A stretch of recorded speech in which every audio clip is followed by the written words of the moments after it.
June 19, 1944. Task Force 58 steams 200 miles west of the Mariana Islands.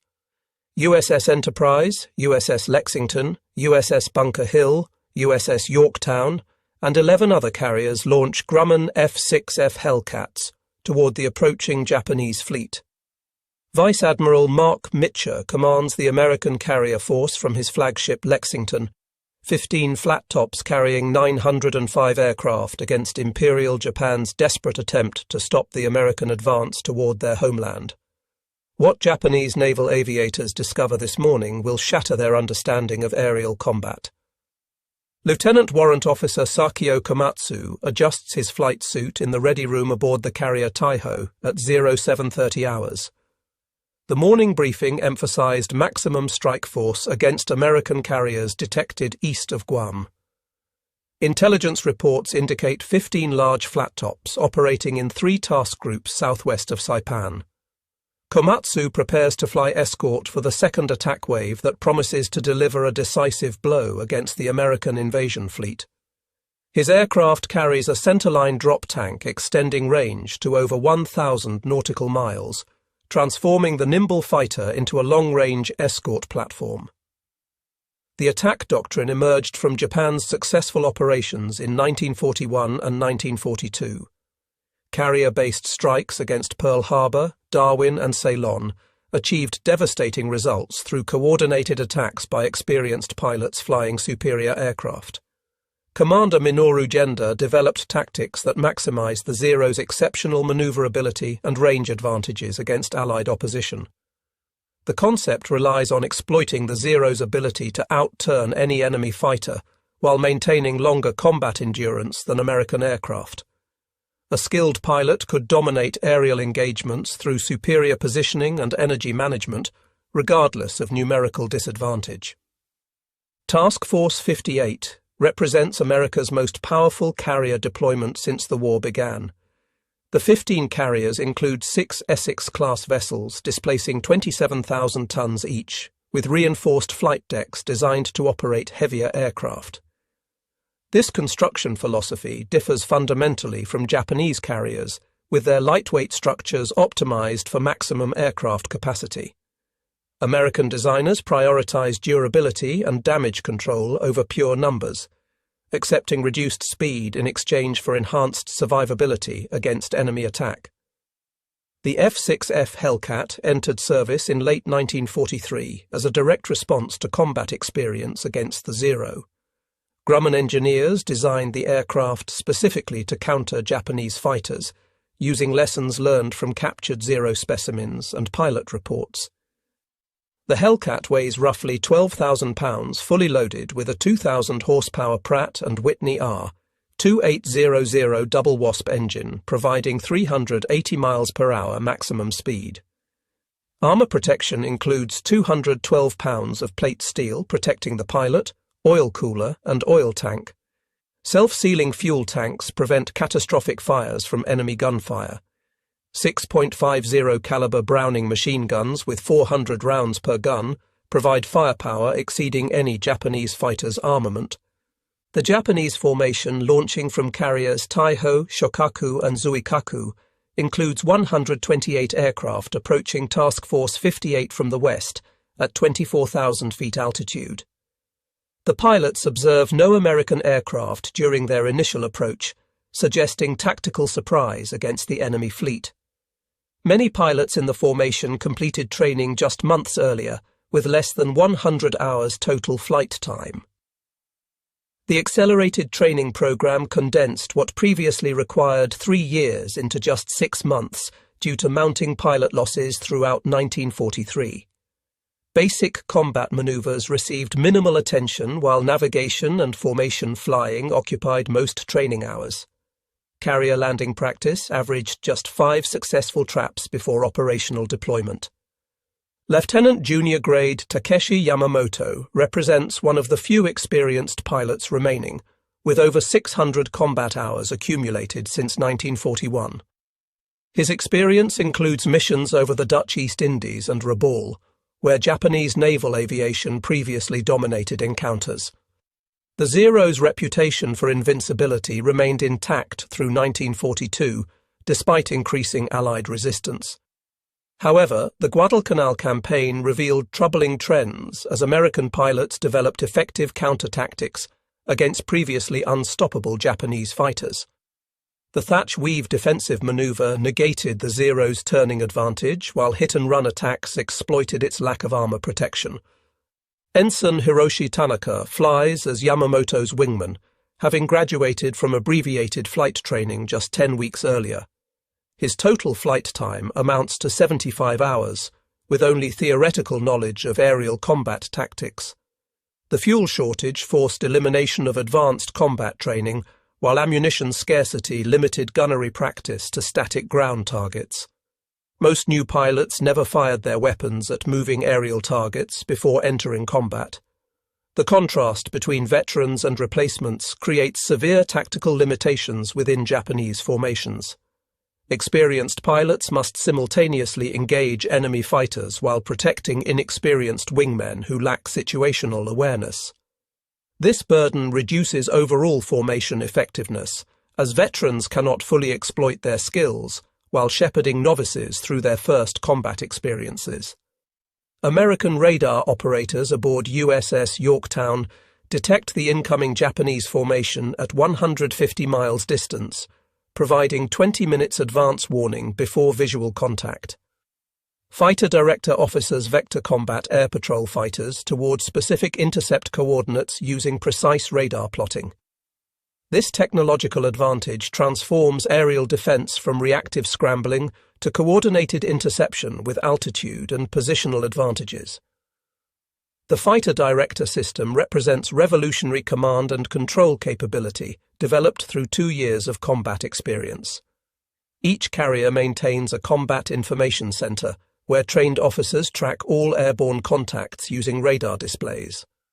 Radio communications link directors with airborne fighters, providing real-time tactical guidance throughout engagements. This centralized control maximizes defensive efficiency by concentrating fighters at optimal intercept points. Commander David McCampbell leads VF-15's 1st Division from USS Essex, climbing toward the incoming raid at military power. His 12 Hellcats maintain tight formation while following radar vectors toward their assigned targets. Each pilot averages over 300 hours flight time, with extensive gunnery and tactical training completed stateside. The American training program expanded dramatically throughout 1943, producing 10,000 new naval aviators annually. Operational training units provided 500 hours total flight time, including 150 hours in combat aircraft types. Advanced fighter training emphasized deflection shooting, energy management, and coordinated team tactics against dissimilar aircraft simulating enemy capabilities. The Hellcat's design philosophy prioritizes pilot survival through comprehensive protection systems. Armor plate surrounds the cockpit, including seat back, headrest, and floor panels totaling over 200 pounds. The bulletproof windscreen consists of 1.5-inch laminated glass capable of stopping 7.7mm rounds at point-blank range. Self-sealing fuel tanks use multiple rubber layers that expand when punctured, preventing fuel leaks and fires. The robust airframe withstands significant battle damage while maintaining structural integrity. Test flights demonstrated the Hellcat's ability to absorb multiple 20mm cannon hits while remaining controllable. This durability provides psychological confidence, as pilots know their aircraft can survive encounters that would destroy enemy fighters. The Japanese formation encounters the first Hellcats at 09:15 hours approximately 90 miles west of Guam. The American fighters attack from above and behind using their altitude advantage for high-speed diving passes. Ensign Tanaka breaks left, attempting to force an overshoot, but the Hellcat follows his turn with surprising agility. The American fighter's superior power allows sustained turning at speeds where the Zero's controls become heavy and unresponsive. Multiple .50 caliber rounds strike Tanaka's aircraft, severing control cables and puncturing fuel tanks that immediately ignite. The Zero's lack of armor protection proves catastrophic, as armor-piercing incendiary rounds penetrate the thin aluminum structure. Tanaka's aircraft explodes when flames reach the wing fuel tanks, demonstrating the Zero's vulnerability to concentrated firepower. This shocking destruction contradicts everything Japanese pilots believed about their aircraft's combat superiority. The psychological impact spreads through the formation as pilots witness their fighters destroyed with apparent ease. Commander McCampbell's division executes coordinated slashing attacks against the Japanese formation using superior speed and firepower. The Hellcats dive from 28,000 feet, reaching 450 miles per hour in their attack runs before zooming back to altitude. This energy-based tactical approach negates the Zero's maneuverability advantage while exploiting its inferior high-speed handling characteristics. The Japanese pilots attempt traditional turning engagements, but cannot force the Americans into sustained dogfights. Each Hellcat pilot maintains strict energy discipline, refusing to engage in low-speed turning battles where Zeros excel.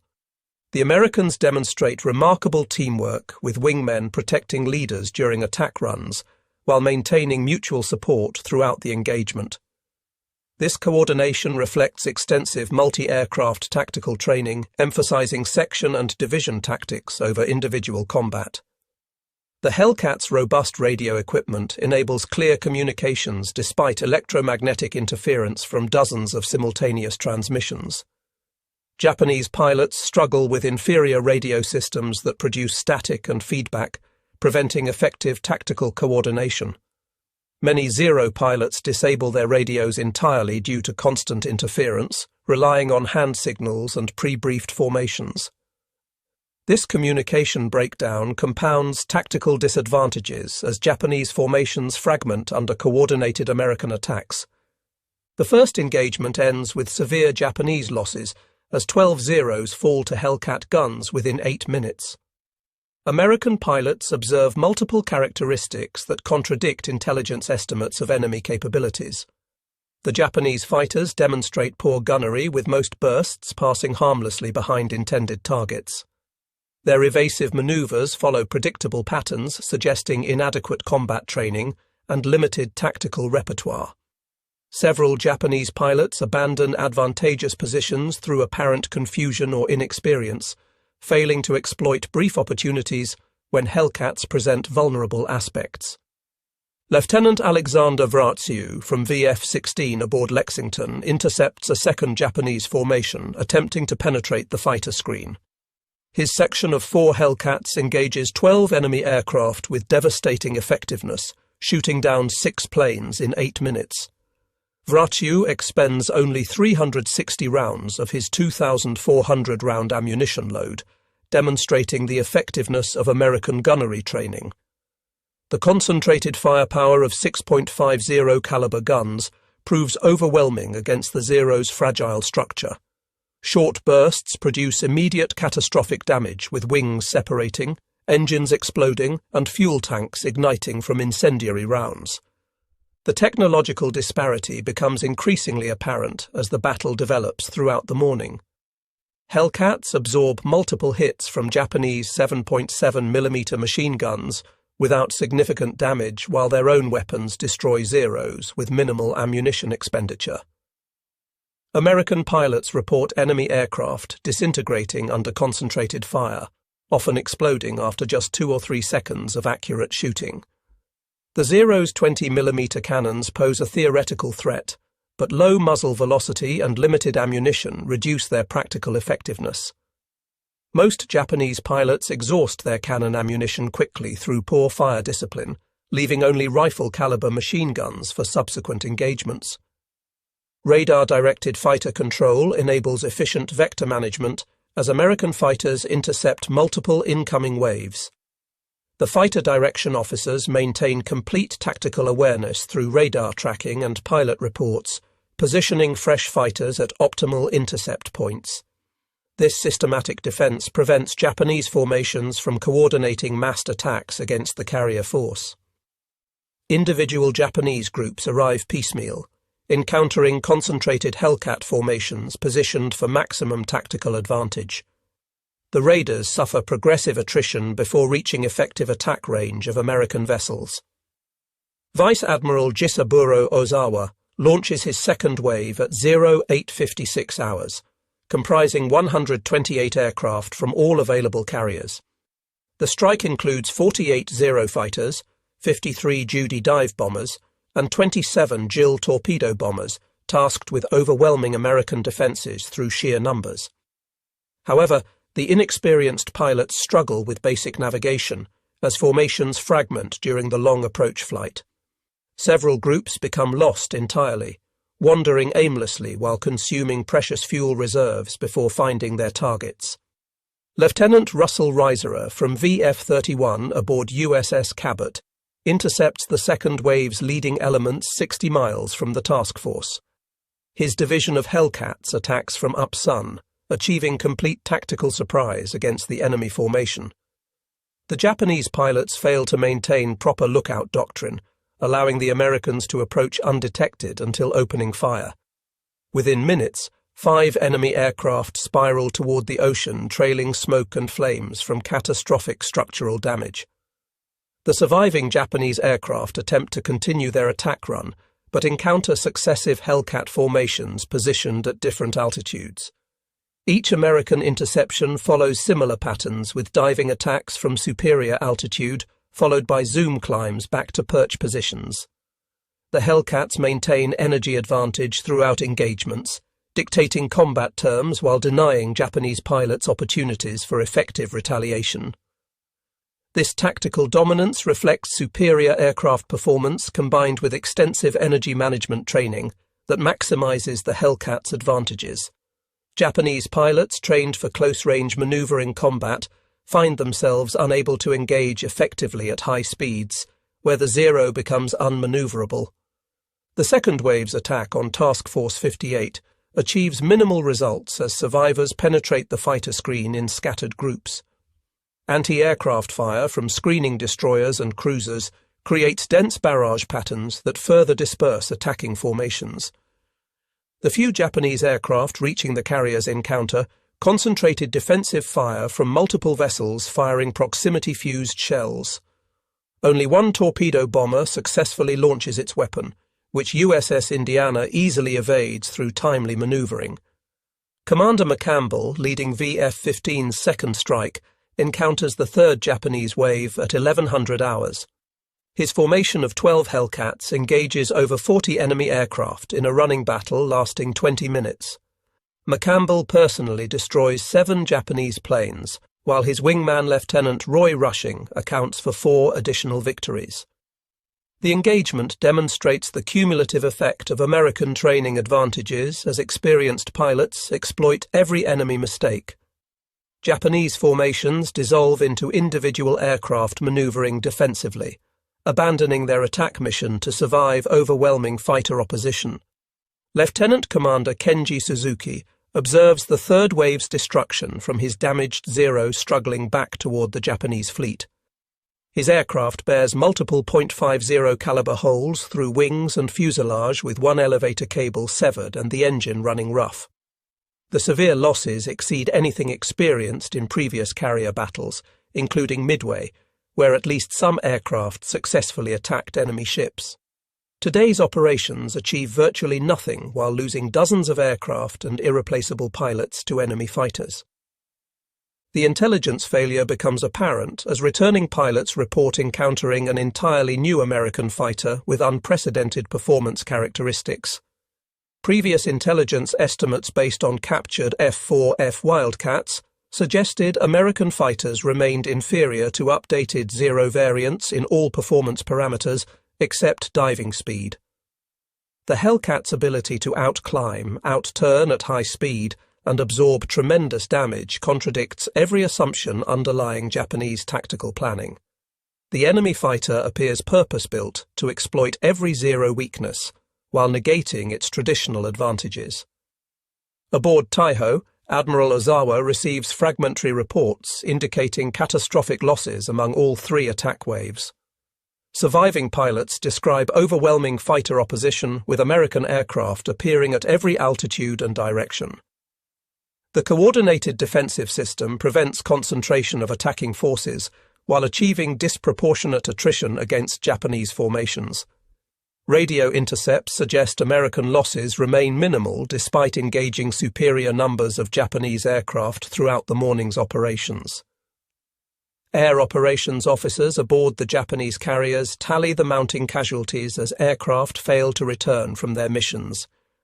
The first wave launched 69 aircraft, but only 27 returned to their carriers, with many bearing significant battle damage.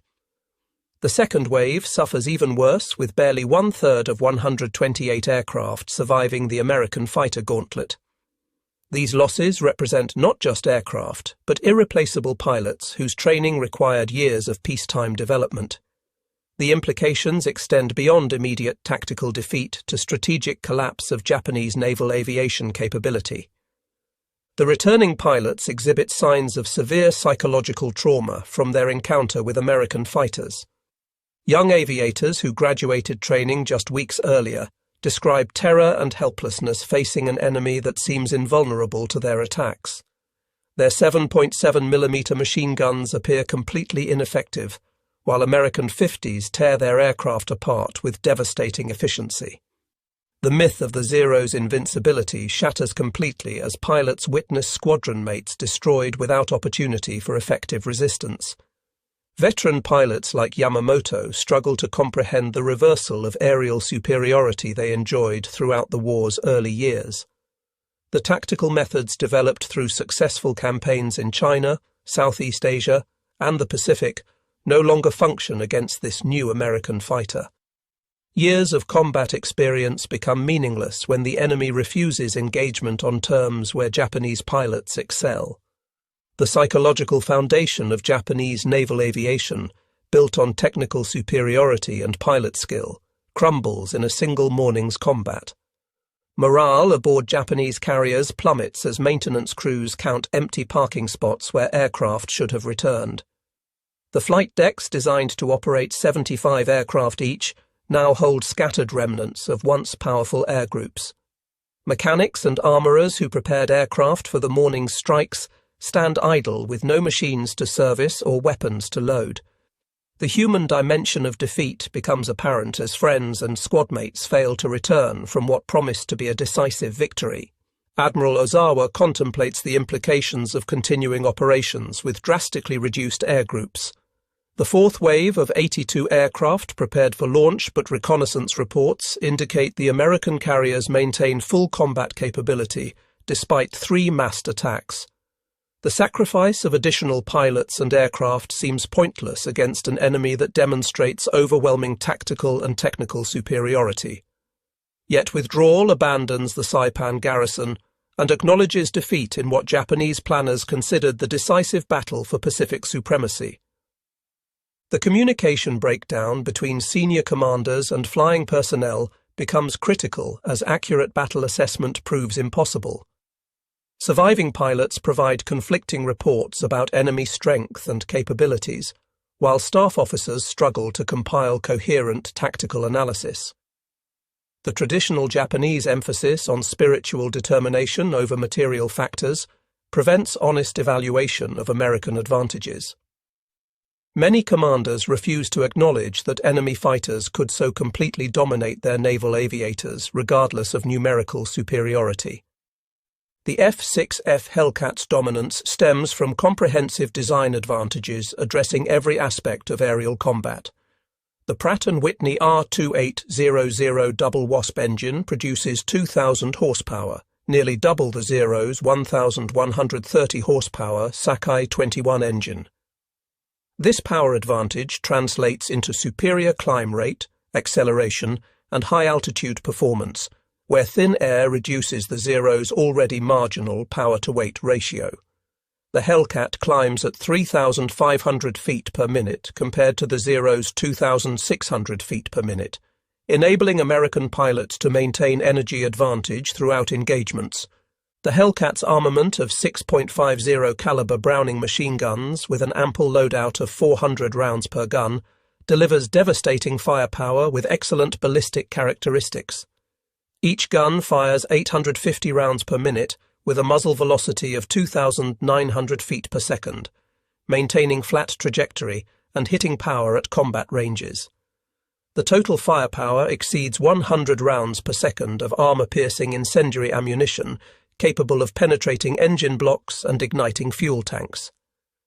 The ammunition supply provides 30 seconds of sustained fire, allowing multiple engagement opportunities without ammunition conservation concerns. The Zero's armament combines two 20mm Type 99 cannons with two 7.7mm Type 97 machine guns, presenting theoretical firepower advantages through explosive cannon shells. However, the cannon's low muzzle velocity of 2,460 feet per second creates significant trajectory drop requiring different aiming points from machine guns. Limited ammunition of 60 rounds per cannon forces pilots to conserve fire, reducing practical rate of fire during extended engagements. The 7.7mm machine guns lack stopping power against armoured American fighters, while their 700 rounds per gun cannot compensate for inadequate penetration capability. American radar technology provides decisive tactical advantages through early warning and fighter direction capabilities. The SK Air Search radar detects aircraft at 100 miles range, while SM height-finding radar determines altitude within 500 feet accuracy. This information feeds into combat information centres, where trained officers plot all contacts on vertical display boards. Fighter director officers vector defending fighters using VHF radio equipment, providing clear communications despite atmospheric interference. The integrated system transforms aerial defence from individual pilot initiative to coordinated tactical operations maximising defensive efficiency. Japanese carriers lack effective radar systems, with most vessels relying on visual observation for air defence coordination. The Type 21 air search radar installed on some carriers provides only 60 miles detection range with poor reliability and frequent false contacts. Without height-finding capability or integrated fighter direction, Japanese combat air patrols operate independently using pre-war tactical doctrine. The absence of centralized control prevents efficient fighter allocation against multiple incoming raids, while limiting tactical flexibility during engagements. By late 1944, a new Japanese Navy pilot graduated with just 40 hours flying time, while his American opponent had at least 525 hours flying time. American pilots average extensive gunnery training with camera guns recording accuracy during simulated combat. Formation tactics receive equal emphasis with pilots learning energy management, mutual support, and section tactics during advanced training. Operational training units provide realistic combat preparation using experienced instructors rotating from frontline squadrons. Japanese replacement pilots average just 100 hours total flight time with minimal combat training before operational deployment. The fuel shortage forces reliance on ground instruction and limited flying hours in obsolete training aircraft. Most pilots never fire weapons at aerial targets before entering combat, while formation flying emphasizes parade ground precision over tactical flexibility. The abbreviated training program eliminates aerobatics, instrument flying, and night operations considered essential in pre-war curriculum. The qualitative difference in pilot capability magnifies aircraft performance disparities throughout aerial engagements. The fourth Japanese wave launches despite mounting evidence of catastrophic losses among earlier strikes. Admiral Ozawa commits his remaining 82 aircraft, hoping to achieve some damage against American carriers before withdrawing westward. However, these aircraft encounter even more intense fighter opposition as American carriers recover, refuel, and relaunch their combat air patrols. The systematic destruction continues with mechanical precision as Hellcats positioned at multiple altitudes engage each incoming group. By 14:30 hours, American search aircraft locate the Japanese fleet 275 miles west-northwest of Task Force 58. Admiral Mitchell launches a maximum effort strike of 216 aircraft, despite the extreme range requiring careful fuel management. The American strike includes 85 Hellcat fighters demonstrating offensive capability beyond pure fleet defense roles. While Japanese carriers struggle to maintain minimal defensive patrols with surviving aircraft, American carriers surge overwhelming offensive power. The role reversal from morning's defensive success to afternoon offensive operations showcases American operational superiority. The American strike finds Japanese carriers virtually defenseless, with only 35 operational fighters remaining from over 400 aircraft available that morning. Hellcat fighters sweep aside token opposition, while dive bombers and torpedo planes attack without significant interference. The carrier Hio sinks after multiple torpedo hits, while Zuikaku and Chiyoda suffer severe damage from bomb strikes. Japanese anti-aircraft fire proves ineffective against coordinated attacks pressed home with determination by experienced American pilots. The return flight occurs after sunset, creating navigation challenges as pilots struggle to locate their carriers in darkness. Admiral Mitchell makes the unprecedented decision to illuminate his carriers despite submarine threats, turning on searchlights and deck lights to guide returning aircraft. This calculated risk prioritizes aircrew recovery over ship security, demonstrating American confidence in their tactical position. Despite losing 80 aircraft to fuel exhaustion and night landing accidents, personnel recovery reaches 85% as destroyers rescue pilots from the water. The operational tempo continues as carriers prepare for dawn searches to locate the retreating Japanese fleet. Admiral Ozawa's withdrawal acknowledges complete defeat with only 35 operational aircraft remaining from 430 embarked that morning. The Japanese fleet that entered battle expecting decisive victory retreats, having accomplished nothing beyond confirming American aerial supremacy. The loss ratio exceeds 10-1 in favor of American forces with Japanese naval aviation, effectively eliminated as an offensive force. The implications extend beyond immediate tactical defeat, as Japan lacks resources to rebuild carrier air groups before American forces approach the home islands. The Battle of the Philippine Sea demonstrates that technological superiority combined with superior training can completely negate enemy tactical doctrine regardless of determination or experience. Japanese naval aviation built its reputation on superior aircraft and extensively trained pilots achieving decisive victories throughout 1941 to 1942. The Zero fighter dominated every opponent through exceptional maneuverability and range, while pilots accumulated combat experience across multiple campaigns.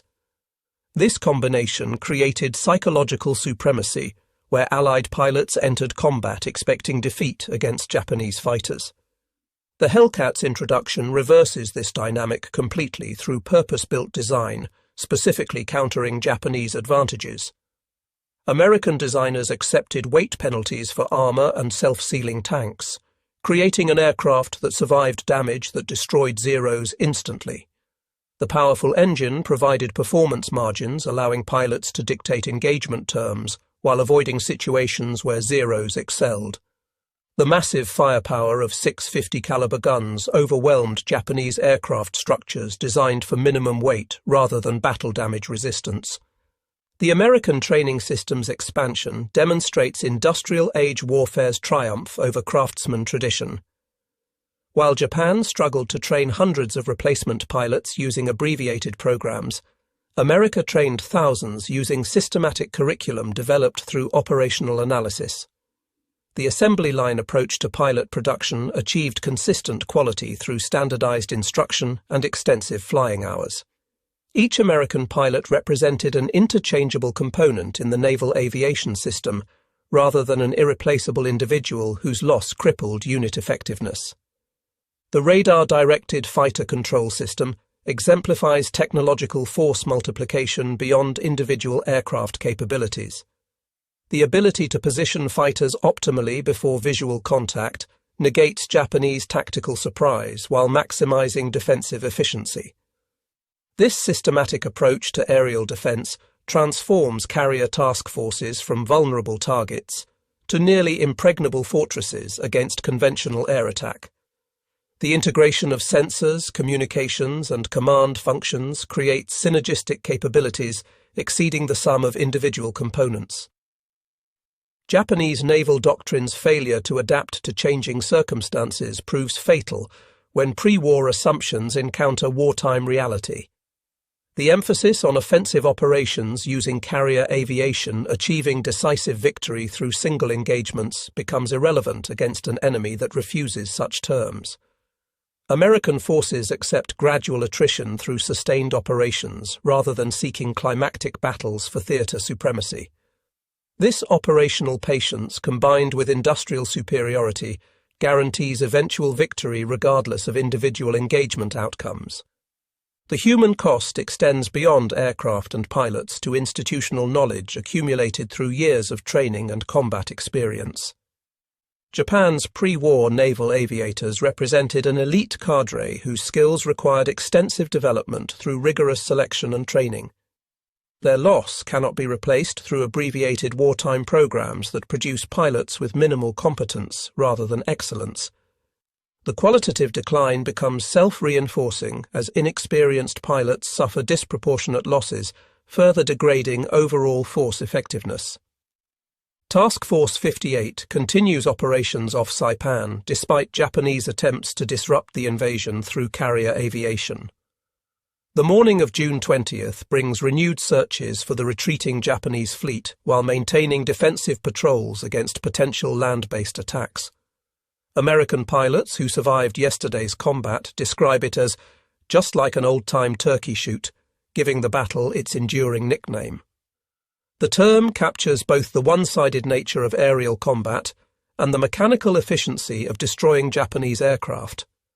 The final tally reveals the catastrophic scale of Japanese defeat, with 445 aircraft destroyed, including 395 carrier planes and approximately 50 land-based aircraft. American losses total 123 aircraft, with 80 falling to operational accidents rather than enemy action. Only 43 American planes fall to Japanese fighters and anti-aircraft fire during 2 days of intense aerial combat. The 10-to-1 exchange ratio exceeds any previous carrier battle, including the decisive American victory at Midway. More significantly, Japan loses over 400 pilots, including instructors recalled from training units representing the last reservoir of experienced naval aviators. Admiral Ozawa's report to Combined Fleet Headquarters acknowledges the effective destruction of Japanese carrier aviation as an offensive force. The surviving carriers possess ships and aircraft but lack trained pilots capable of conducting effective operations against American forces. The mobile fleet that sortied expecting to achieve decisive victory returns, having demonstrated only American aerial supremacy.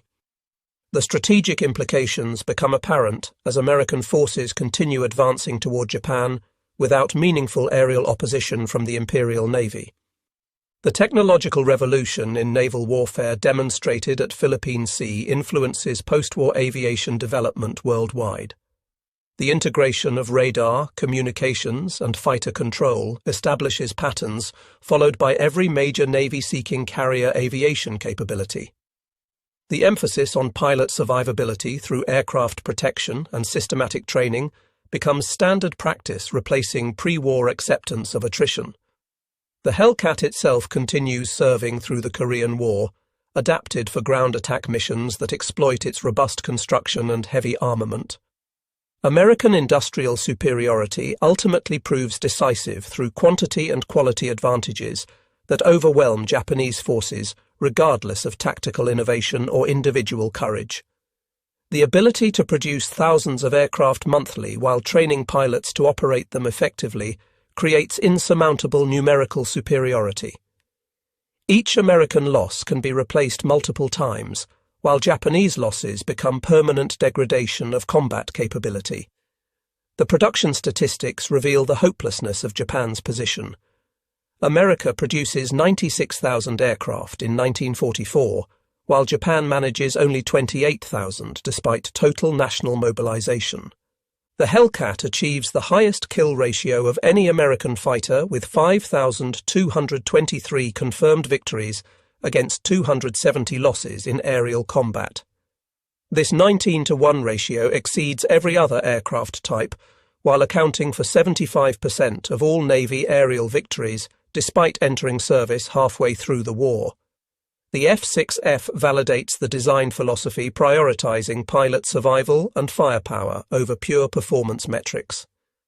Veterans consistently praise the Hellcat's forgiving flight characteristics and ability to absorb battle damage while maintaining combat effectiveness.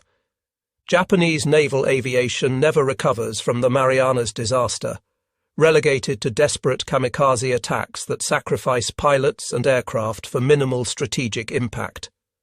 The institutional knowledge accumulated through decades of development disappears in a single day's combat against superior American forces. The Zero fighter that symbolized Japanese aerial supremacy becomes synonymous with obsolescence and vulnerability against modern American fighters. The psychological impact extends beyond military defeat to national recognition that spiritual determination cannot overcome material inferiority against industrial democracy's arsenal. The Battle of the Philippine Sea represents the culmination of American naval aviation development from Pearl Harbor's disaster through methodical construction of overwhelming superiority. The carrier task forces that Japan attacked in 1941, hoping to eliminate American Pacific presence, return multiplied tenfold with superior aircraft, pilots, and tactical doctrine. The transformation from desperate defense to offensive supremacy occurs through systematic application of industrial resources, technological innovation, and operational analysis. The Hellcat fighter embodies this evolution from reactive response to Japanese initiative toward purposeful dominance through superior design and employment. Admiral Mitcher's after-action report emphasizes the totality of American victory, while acknowledging the fortunate circumstances that concentrated Japanese attacks against prepared defenses. The combination of radar warning, fighter direction, and superior aircraft creates perfect conditions for defensive success against conventional air attacks. However, he warns that future enemies might develop asymmetric responses requiring continued innovation rather than reliance on proven formulas. This prescient observation anticipates the kamikaze phenomenon that emerges from Japan's desperate attempts to offset conventional inferiority. The individual pilot experiences reveal the human dimension beyond statistical abstractions of victory and defeat. American pilots describe the surreal experience of shooting down multiple enemy aircraft with minimal effort while feeling sympathy for opponents flying obsolete aircraft with inadequate training. Japanese survivors recount the horror of watching squadron mates destroyed without opportunity for effective resistance against an enemy that seems invulnerable. These personal narratives capture warfare's essential tragedy, where technological superiority translates into human suffering, regardless of individual courage or determination. The Marianas Turkey Shoot enters aviation history as demonstration of American aerial supremacy, achieved through systematic superiority in training, technology, and tactical doctrine. The battle proves that modern warfare rewards industrial capability and scientific advancement over warrior tradition and spiritual determination. Japan's attempt to achieve decisive victory through conventional carrier aviation ends in catastrophic defeat that eliminates their naval aviation as an effective force. The Imperial Navy that dominated the Pacific in 1942 becomes incapable of meaningful offensive operations by June 1944. The strategic consequences extend beyond immediate military defeat to fundamental reassessment of warfare's nature in the industrial age. Japan's military leadership must confront the reality that their nation lacks resources to compete with American production capability, regardless of tactical innovation. The decision to continue fighting despite mathematical certainty of defeat reflects cultural inability to accept surrender rather than rational strategic calculation. The kamikaze phenomenon emerges from this cognitive dissonance between accepting defeat's inevitability while refusing its implications. The sinking of carriers Shokaku and Taiho by American submarines on June 19th compounds the aerial defeat with irreplaceable platform losses. Shokaku, veteran of Pearl Harbor and every major carrier battle except Midway, succumbs to torpedoes from USS Kavala while refueling aircraft. Taiho, Japan's newest and most advanced carrier with an armoured flight deck, sinks from a single torpedo hit that causes catastrophic vapour explosions. These losses eliminate not just ships, but the institutional experience of their crews who cannot be replaced before war's end. The technological and training advantages demonstrated during the Marianas Turkey Shoot establish patterns that continue throughout the Pacific War's remainder. American forces advance inexorably toward Japan, while Japanese forces attempt increasingly desperate defensive measures without meaningful success. The carrier task forces that seemed vulnerable to Japanese attack in 1941 become unstoppable instruments of American power projection by 1944. The transformation from defensive response to offensive supremacy occurs through methodical application of industrial democracy's advantages against military autocracy's limitations. The battle's aftermath sees American carriers continuing operations off Saipan, while Japanese survivors retreat to anchorages beyond American aircraft range. The invasion proceeds without meaningful interference from Japanese naval aviation that ceased to exist as an effective force. The airfields on Saipan, Tinian and Guam soon host B-29 bombers that bring strategic bombing to Japan's home islands. The carrier battle intended to prevent this outcome instead confirms American ability to project power wherever their national strategy requires, regardless of Japanese opposition. Veterans of the Philippine Sea battle remember the morning of June 19, 1944, as the day American naval aviation achieved unquestioned supremacy over its Japanese opponents. The months of preparation, training and technological development culminate in a few hours of aerial combat that eliminate Japanese carrier aviation's offensive capability. The Hellcat fighter proves itself as the weapon that transforms American carriers from vulnerable targets into dominant instruments of naval power. The pilots who fly these aircraft demonstrate that systematic training can produce competent aviators in quantity, overwhelming elite opponents through numerical and qualitative superiority. The lessons learned from the Marianas Turkey Shoot influence naval aviation development for decades as nations recognize the importance of integrating technology, training, and tactical doctrine. The emphasis on pilot survivability through aircraft protection becomes standard design philosophy, while radar-directed fighter control establishes patterns for fleet air defense. The American victory demonstrates that industrial production capacity combined with technological innovation creates military superiority that traditional military virtues cannot overcome. The battle stands as testament to democracy's ability to mobilize resources effectively against authoritarian aggression when national survival demands total commitment. The human cost measured in Japanese lives lost during futile attacks against superior American forces represents warfare's essential tragedy, where courage cannot overcome material disadvantage. Young Japanese pilots who dreamed of glory defending their homeland instead die in obsolete aircraft, overwhelmed by an enemy they cannot effectively engage. Their sacrifice achieves nothing beyond demonstrating American superiority while depleting Japan's remaining reservoir of trained aviators. The survivor's guilt experienced by pilots who return from missions where squadron mates perish becomes a defining characteristic of Japanese naval aviation's final period. The F6F Hellcat's success validates the design philosophy that prioritizes pilot survival and consistent performance over exceptional capability, requiring exceptional skill. Average American pilots achieve extraordinary results flying aircraft that forgive mistakes while delivering devastating firepower against fragile opponents.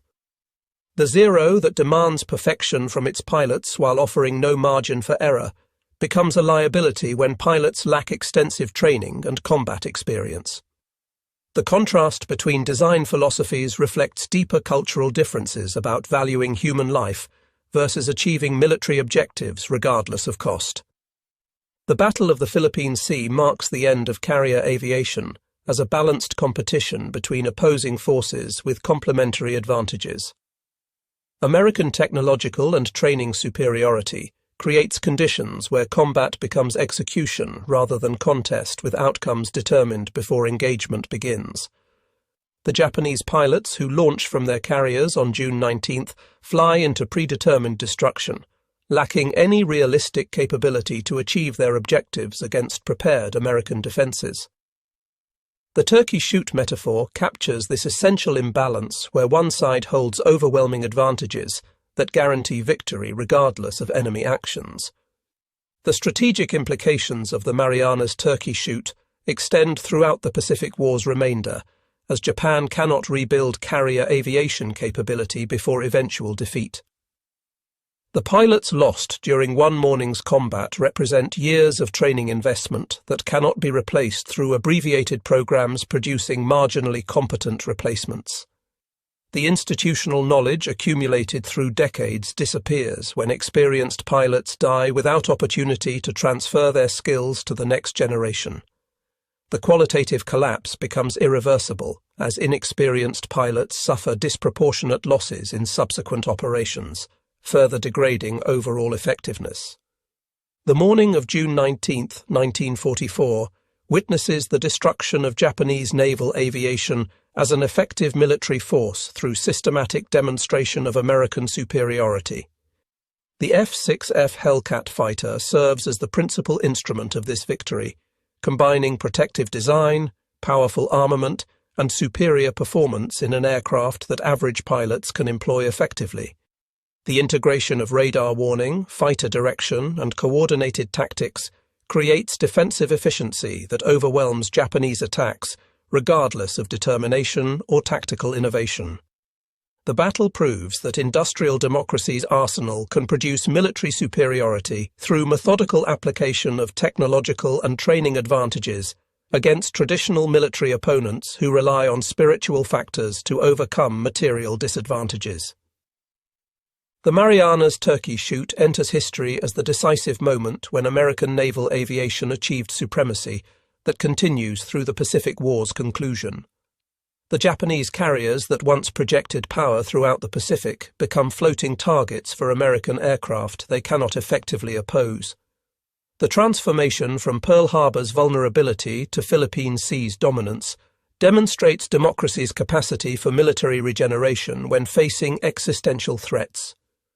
The battle stands as proof that freedom's arsenal, properly mobilized and directed, can defeat aggression regardless of initial advantages held by authoritarian opponents